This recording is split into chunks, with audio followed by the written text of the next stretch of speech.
Hello students, कैसे हैं आप सभी लोग। मैं हूं Pooja Singh and welcome back to my channel accounting master class. And this is the 49th lecture of our 1000 MCQ series. And आज के लेक्चर में हम करेंगे कुछ और objective question on subject principles of management, जिसको फंडामेंटल ऑफ मैनेजमेंट भी कहते हैं। ठीक। अच्छा, ये जो एमसीक्यू सीरीज है ना, मैं सभी कॉम्पिटिटिव एग्जाम को ध्यान में रख के करा रही हूँ। तो आप चाहे किसी भी कॉम्पिटिटिव एग्जाम की तैयारी कर रहे हो, यूजीसी नेट की, पीजीटी कॉमर्स की या किसी भी दूसरे एग्जाम की, तो अगर ये सब्जेक्ट, ये जो पॉम का प्रिंसिपल्स ऑफ मैनेजमेंट का सब्जेक्ट है, ये अगर आपके सिलेबस में है तो ये वीडियो लेक्चर सीरीज आपके लिए बहुत ही यूजफुल है, राइट।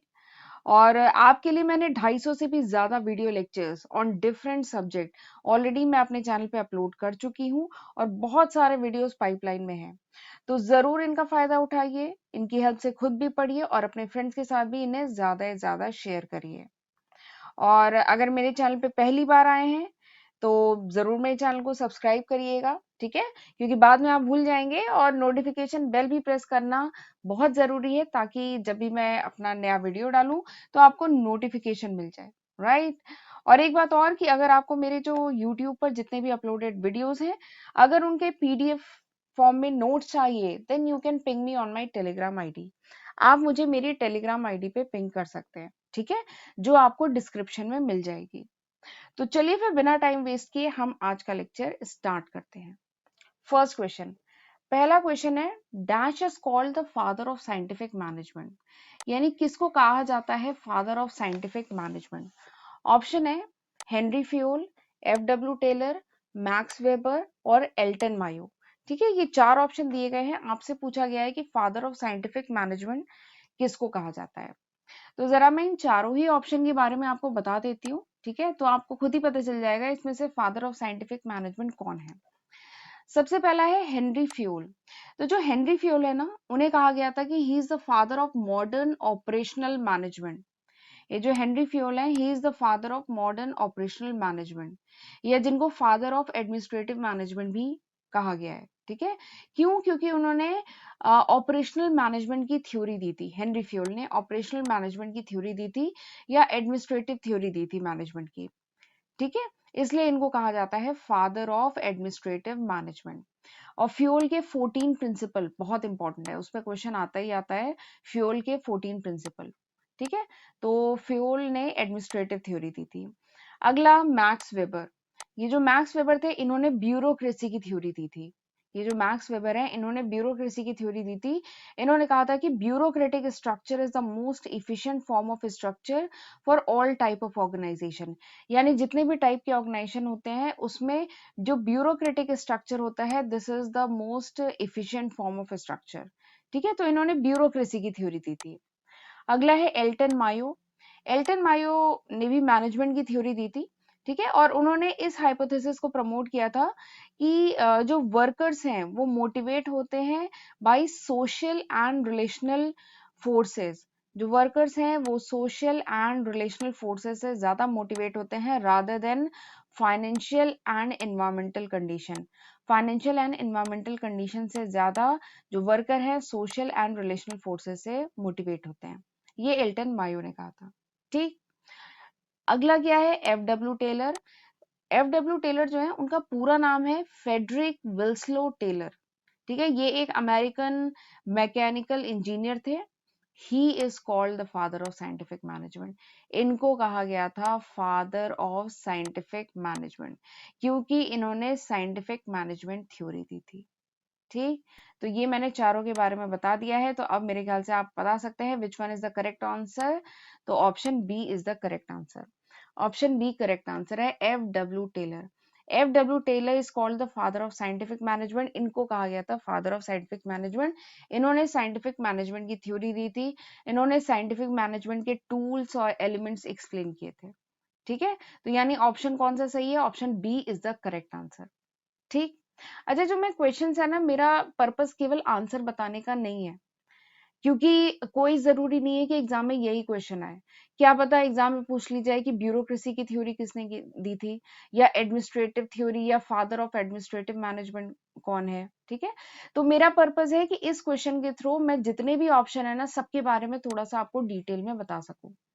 तो इवन मैं सारे ही क्वेश्चन में कोशिश करूँगी कि चारों ही ऑप्शन आपको बताऊँ कि चारों ऑप्शन क्या कह रहे हैं, ठीक है? फिर आप खुद ही गेस कर लेंगे कि खुद ही फाइंड आउट कर लेंगे कि कौन-सा सही आंसर है, ठीक? तो यहाँ पे option B is the correct answer. चलिए अगले क्वेश्चन पे, अगला क्वेश्चन क्या है? Administrative function is the dash managerial function. जो एडमिनिस्ट्रेटिव फंक्शन है वो किस टाइप का मैनेजरियल फंक्शन होता है? एडमिनिस्ट्रेटिव फंक्शन यानी जो मैनेजमेंट करना, एडमिनिस्ट्रेशन करना, ये किस लेवल पे होता है? ये टॉप लेवल पे होता है, मिडिल लेवल पे होता है, लोअर लेवल पे होता है, या सुपरवाइजरी लेवल पे होता है? तो एडमिनिस्ट्रेटिव फंक्शन किस लेवल पे परफॉर्म किया जाता है? तो आपको बता देती हूँ, ये जो एडमिनिस्ट्रेटिव फंक्शन है, ये जो मैनेजमेंट का जो फंक्शन है ना, ये काम होता है टॉप लेवल का। जो टॉप लेवल मैनेजमेंट होता है, उसका काम होता है एडमिनिस्ट्रेशन करना, मैनेजमेंट करना। उस को एग्जीक्यूट करना, ठीक है? एग्जीक्यूट करना, इम्प्लीमेंट करना, ये सब लोअर लेवल और मिडिल लेवल का काम होता है। अगर ऑर्गेनाइजेशन की हायरार्की की बात करें, ठीक है? ऑर्गेनाइजेशन का जो हायरार्की होती है, स्ट्रक्चर होता है, इसमें जो टॉप लेवल होता है, इसका काम होता है एडमिनिस्ट्रेशन करना, प्लानिंग करना, पॉलिसी बनाना, मैनेज करना, ये सब काम होता है टॉप लेवल का। और जो मिडिल लेवल, लोअर लेवल होते हैं, इनका काम होता है जो भी प्लानिंग पॉलिसी हुई है, जो डिसाइड हुई है, उसको एग्जीक्यूट करना, इम्प्लीमेंट करना। तो मेरे ख्याल से आपको आंसर मिल गया है। एडमिनिस्ट्रेटिव फंक्शन किसका है? ये टॉप लेवल का मैनेजरियल फंक्शन है, ठीक? चलिए अगला क्वेश्चन देखते हैं। Dash form the basis for the function of an organization. यानी इन चारों ऑप्शन में से कौन सा बेसिस होता है for the functioning of an organization? यानी जो ऑर्गेनाइजेशन अपनी फंक्शनिंग परफॉर्म करता है, वो किसके बेसिस पे करता है? प्रॉफिट के बेसिस पे? ऑर्गेनाइजेशन जो फंक्शन परफॉर्म करता है, वो क्या प्रॉफिट के बेसिस पे करता है? ऑब्वियसली नहीं। अपने ऑब्जेक्टिव के बेसिस पे फंक्शनिंग परफॉर्म करता है? नहीं। क्या अपनी स्ट्रेटजीज के बेसिस पे अपनी फंक्शनिंग परफॉर्म करता है? तो स्ट्रैटेजी बता देती हूँ क्या होता है। स्ट्रैटेजी मतलब बेसिकली जर्नल प्लान या सेट ऑफ प्लान, जिसके थ्रू ऑर्गेनाइजेशन कुछ अचीव करने की कोशिश करे, तो दैट इज कॉल्ड स्ट्रैटेजी। तो स्ट्रैटेजी भी नहीं होगा। तो ऑर्गेनाइजेशन अपनी फंक्शनिंग परफॉर्म करता है on the basis of policy. Organization की जो भी पॉलिसी है, जो भी सेट ऑफ गाइडलाइन है, जो भी रूल है, जिसके बेसिस पे ऑर्गेनाइजेशन अपने कोर्स ऑफ एक्शन को डिटरमाइन करता है, कोर्स ऑफ एक्शन परफॉर्म करता है, दैट इज कॉल्ड पॉलिसी। वो पॉलिसी होता है, ठीक है? तो policy forms the basis for the functioning of an organization. तो पॉलिसी के बेसिस पे ऑर्गेनाइजेशन अपनी फंक्शनिंग परफॉर्म करता है, ठीक? पॉलिसी मतलब होता है set of guideline, set of rule, ठीक है, जो डिटरमाइन करता है कोर्स ऑफ एक्शन। तो यहाँ पे करेक्ट आंसर क्या है? ऑप्शन सी, ठीक? चलिए आगे बढ़ते हैं। अगला क्वेश्चन क्या है? Dash is a mean to an end. यानी इन चार फंक्शंस में से, ये चारों क्या है? मैनेजमेंट के फंक्शन है। इन चारों फंक्शन में से which is means to an end, यानी लास्ट में कौन सा होता है? Organizing, planning, controlling, coordinating. ये चार आपको मैनेजमेंट के फंक्शन बताए गए हैं। आपको बताना है कि which is means to an end, यानी लास्ट में कौन सा फंक्शन परफॉर्म होता है। तो चलिए मैं इन चारों फंक्शन के बारे में थोड़ा सा बता देती हूँ। पहला है ऑर्गेनाइजिंग। ऑर्गेनाइजिंग क्या होता है? ऑर्गेनाइजिंग मतलब होता है the process of bringing together physical, financial and human resource together. Organization के जो भी फिजिकल रिसोर्सेज है, जो भी फाइनेंशियल रिसोर्सेज हैं, और जो भी ह्यूमन रिसोर्सेज हैं, उनको साथ में लाना, ठीक है, उनके बीच में रिलेशनशिप स्टैब्लिश करना, ताकि ऑर्गेनाइजेशन अपने गोल को अचीव कर सके। तो दिस इज कॉल्ड ऑर्गेनाइजिंग। इन तीनों ही रिसोर्सेज को ऑर्गेनाइज करना इस तरीके से ताकि ऑर्गेनाइजेशन अपने ऑब्जेक्टिव को अचीव कर सके, तो ये होता है ऑर्गेनाइजिंग में। अगला क्या है? प्लानिंग। प्लानिंग तो आप जानते होंगे, this is the most basic function of management. Management का सबसे बेसिक, सबसे पहला फंक्शन है प्लानिंग। प्लानिंग मतलब डिसाइडिंग इन एडवांस, यानी पहले से एडवांस में डिसाइड करना, रोड मैप तैयार करना, चॉक आउट करना future course of action, this is called planning. तो ये तो सबसे पहला स्टेप होता है प्लानिंग। तो एंड में तो नहीं होगा, ठीक है, ऑर्गेनाइजिंग भी नहीं होगा। अगला क्या है? कोऑर्डिनेटिंग। कोऑर्डिनेटिंग मतलब क्या होता है? कोऑर्डिनेटिंग भी मैनेजमेंट का फंक्शन है और ये इंश्योर करता है कि जो डिफरेंट डिपार्टमेंट है ऑर्गेनाइजेशन के, वो कोऑर्डिनेशन में परफॉर्म करे, वो एक सिंक में परफॉर्म करें, तो दैट इज कोऑर्डिनेटिंग। ठीक है, तो कोऑर्डिनेटिंग भी नहीं होगा। लास्ट में कौन सा फंक्शन परफॉर्म होता है? कंट्रोलिंग। ठीक है, क्वेश्चन क्या है? Dash is a means to an end, यानी लास्ट में कौन सा फंक्शन परफॉर्म होता है? तो लास्ट में परफॉर्म होता है कंट्रोलिंग। और आपने जो 5 फंक्शंस पढ़े हैं ना मैनेजमेंट के, सबसे बेसिक 5 फंक्शंस, उसमें आपने प्लानिंग, ऑर्गेनाइजिंग, ठीक है, स्टाफिंग, डायरेक्टिंग और लास्ट में क्या पढ़ा था? कंट्रोलिंग पढ़ा था ना। तो इसमें लास्ट में क्या होता है? कंट्रोलिंग। कंट्रोलिंग में क्या होता है? सबसे पहले कंट्रोलिंग में मेजर किया जाता है अकम्पलिशमेंट। ठीक है, ऑर्गेनाइजेशन ने कितना गोल अचीव किया है उसको मेजर किया जाता है, फिर उसको स्टैंडर्ड के साथ कंपेयर किया जाता है। ठीक है, और फिर उसके बाद डेविएशन फाइंड आउट किया जाता है। And if there is a negative deviation, अगर नेगेटिव डेविएशन है then corrective action is required, corrective action लिया जाता है। और अगर पॉजिटिव, और अगर कोई डेविएशन नहीं है, चीजें ठीक है, then there is no requirement of any correction. ठीक है, तो ये किस में होता है? कंट्रोलिंग में होता है, and this is the last step. तो यहाँ पे कौन सा ऑप्शन सही है? Option C is the correct answer. चलिए अगला क्वेश्चन करते हैं। अगला क्वेश्चन क्या है? Dash is the foundation of the most successful action of all enterprises, यानी जितने भी इंटरप्राइजेस हैं उनके जो सक्सेसफुल एक्शंस हैं उसका फाउंडेशन क्या है, उसका रीजन क्या है, उसका बेसिस क्या है। तो अभी मैंने बताया था, यहाँ पे डिफरेंट फंक्शन आपको दिए गए हैं ऑप्शन में मैनेजमेंट के, कंट्रोलिंग, प्लानिंग, ऑर्गेनाइजिंग, डायरेक्टिंग, आपको डिफरेंट फंक्शन दिए गए हैं। तो अभी मैंने बताया था planning. Planning is the first step, या कह लीजिए फाउंडेशन स्टेप है of the successful action of the enterprise. Enterprise के सक्सेसफुल एक्शन का रीजन क्या है? प्लानिंग। इसीलिए कहा जाता है कि, इसीलिए एक सेइंग है कि well planned is half done, यानी अगर आपने अच्छे से प्लान कर लिया, कहा जाता है कि वेल प्लान्ड इज, मेरी स्पेलिंग, एक मिनट, मेरी राइटिंग अच्छी नहीं बन रही है, well planned is half done. इसीलिए कहा जाता है कि अगर आपने अच्छे से प्लानिंग कर लिया ना तो आधा काम तो वहीं पे खत्म हो गया है। ठीक है, well planned is half done, ये एक बहुत फेमस सेइंग है। ठीक है, तो प्लानिंग क्या है? Planning is the foundation and first function, कह लीजिए सबसे पहला फंक्शन है और ये फाउंडेशन है of the most successful action of all enterprises. जितने भी इंटरप्राइजेस हैं उनके सक्सेसफुल एक्शन का जो फाउंडेशन है दैट इज प्लानिंग। प्लानिंग बहुत इंपॉर्टेंट है। अगर प्लानिंग अच्छे से कर ली ना तो आधा काम आपका वहीं पे खत्म हो जाता है, आधा काम वहीं हो गया। ठीक है, तो इसीलिए एक फेमस सेइंग है कि well planned is half done, well planned is half done. ठीक है, तो अब मेरे ख्याल से अब आपको पता चल गया है, option B is the correct answer. ठीक, अगला क्वेश्चन देखते हैं। Dash process is called a negative process, इसमें से कौन सा प्रोसेस निगेटिव प्रोसेस होता है? ट्रेनिंग, प्लेसमेंट, सिलेक्शन, इंडक्शन, इसमें कौन सा प्रोसेस निगेटिव है? ठीक, तो आपने रिक्रूटमेंट एंड सिलेक्शन पढ़ा होगा। रिक्रूटमेंट एंड सिलेक्शन जब पढ़ा होगा तो उसमें आपने पढ़ा होगा कि जो रिक्रूटमेंट होता है this is a positive process, ये एक पॉजिटिव प्रोसेस है, जबकि जो सिलेक्शन है this is a negative process. ये बहुत फेमस, मतलब बहुत इंपॉर्टेंट क्वेश्चन है, अधिकतर पूछा जाता है कि why recruitment is a positive process and selection is a negative process. तो रिक्रूटमेंट पॉजिटिव प्रोसेस क्यों है? क्योंकि रिक्रूटमेंट में क्या एम होता है? To attract more and more job seeker to apply.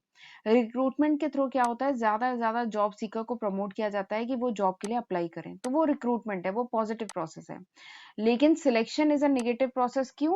क्योंकि यहाँ पे रिजेक्ट कर दिया जाता है unfit candidate from the list, list से अनफिट कैंडिडेट को रिजेक्ट किया जाता है। ठीक है, तो इनमें से नेगेटिव प्रोसेस कौन सा है? देखिए सिलेक्शन दिया ऑप्शन इनमें, हाँ, देखिए ऑप्शन सी दिया गया है सिलेक्शन, तो नेगेटिव प्रोसेस कौन सा है? Option C. ठीक, लेकिन चलिए बाकी मैं ऑप्शन भी आपको बता देती हूँ। ट्रेनिंग तो समझ रहे होंगे, ट्रेनिंग। ठीक है, प्लेसमेंट क्या होता है? प्लेसमेंट मतलब the act of placing someone in a particular job, यानी जो एम्प्लॉय नया ऑर्गेनाइजेशन में ज्वाइन किया है उसको उसकी पोजीशन पे, यानी ऑर्गेनाइजेशन के स्ट्रक्चर में उसको एक पर्टिकुलर जॉब असाइन करना, पर्टिकुलर जॉब पे प्लेस करना, दैट इज कॉल्ड प्लेसमेंट, इसको प्लेसमेंट कहते हैं। अगला क्या है? इंडक्शन। इंडक्शन क्या होता है? The process of introducing someone to a new job, जब कोई नया एम्प्लॉय ऑर्गेनाइजेशन में आता है तो उसको नए जॉब से इंट्रोड्यूस कराना, दिस इज कॉल्ड इंडक्शन। या आप में से भी जब आप लोगों ने एडमिशन लिया होगा किसी नए कॉलेज में ग्रेजुएशन के लिए, चाहे मास्टर्स के लिए एडमिशन लिया होगा, तो एक इंडक्शन प्रोग्राम होता है।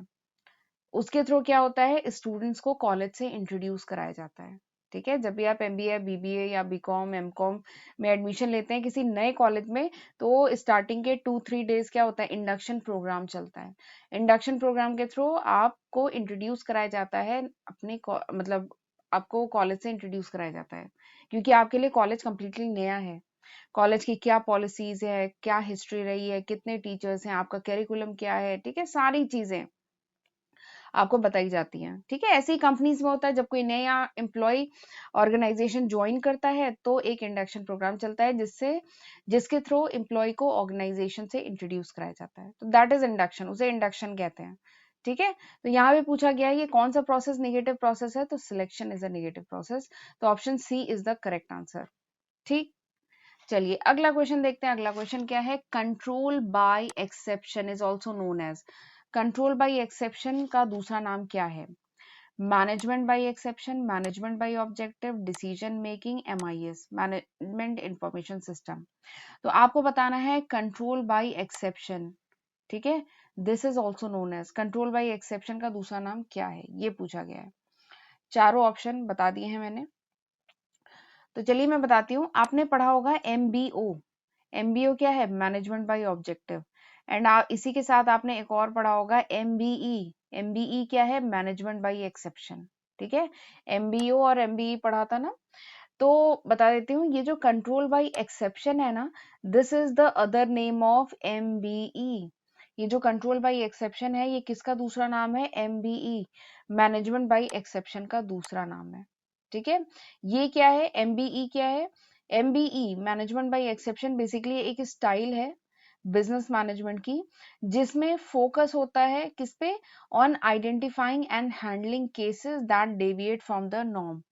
यानी मैनेजमेंट बाय एक्सेप्शन में स्पेशली उन केसेस को आइडेंटिफाई किया जाता है, उन केसेस को हैंडल किया जाता है जो रूट मतलब जो नॉर्म से डेविएट कर रहे हो। ठीक है, जो एक्सेप्शनल केसेस हो।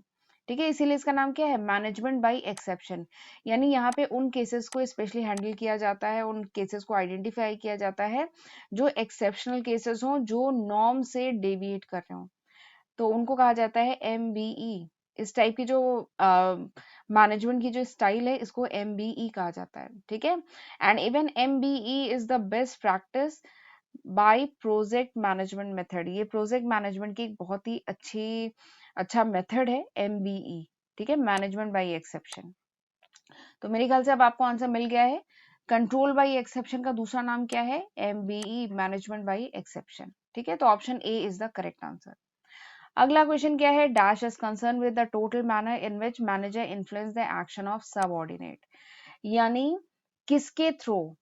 ठीक है, इसमें से ये जो चार ऑप्शन आपको दिए गए हैं, प्लानिंग, ऑर्गेनाइजिंग, डायरेक्टिंग, स्टाफिंग, इनमें से किसके थ्रू एक मैनेजर जो है influence the action of its subordinate.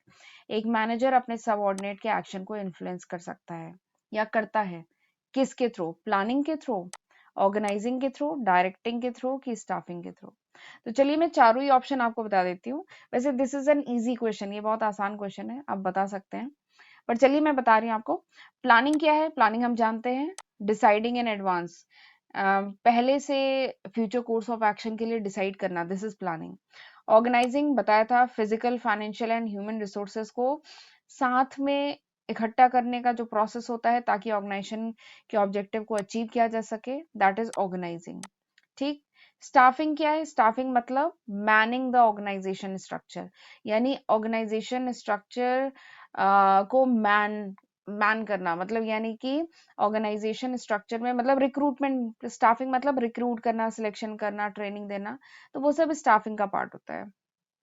ठीक है, अगला क्या है, डायरेक्टिंग, डायरेक्टिंग। ठीक है, तो अब मेरे ख्याल से आपको ऑप्शन समझ में आ गया है, विच one is the answer, directing. Directing बता देती हूँ क्या होता है, directing is the process of influencing. Directing में क्या किया जाता है, इन्फ्लुएंस किया जाता है, गाइड किया जाता है, मोटिवेट किया जाता है, लीड किया जाता है, सुपरवाइज किया जाता है सबऑर्डिनेट को। ठीक है, ताकि सबऑर्डिनेट ऑर्गेनाइजेशन का जो गोल है उसको अचीव कर सके। तो ये सारे काम होते हैं डायरेक्टिंग में।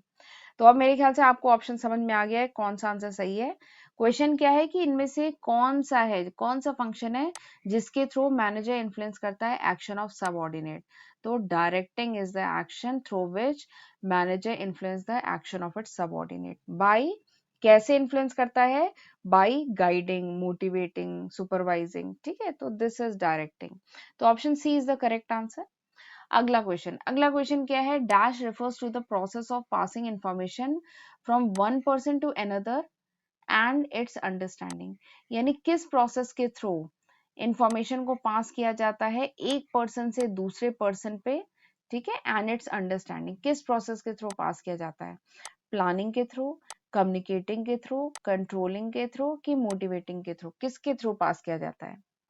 तो ये बहुत इजी क्वेश्चन है, किसके थ्रू, कम्युनिकेटिंग। कम्युनिकेशन क्या होता है, कम्युनिकेटिंग, कम्युनिकेटिंग एक प्रोसेस है जिसके थ्रू जो भी इंफॉर्मेशन है वो एक पर्सन से दूसरे पर्सन तक पास होता है। This is communicating, communication process इसको कहते हैं। ठीक है, और कम्युनिकेशन की बात हो रही है तो चलिए एक और बात बता देती हूँ। कम्युनिकेशन के 7 इंपॉर्टेंट पार्ट्स होते हैं। कम्युनिकेशन प्रोसेस के 7 इंपॉर्टेंट पार्ट्स होते हैं जो बहुत इंपॉर्टेंट है, उस पे भी क्वेश्चन पूछे जाते हैं। सबसे पहला क्या पार्ट होता है, सेंडर। दूसरा क्या होता है, मैसेज। तीसरा क्या होता है, इनकोडिंग। चौथा क्या, ओहो मेरी राइटिंग, चौथा क्या होता है, चौथा होता है चैनल। पांचवा क्या होता है, रिसीवर। छठा क्या होता है, डिकोडिंग।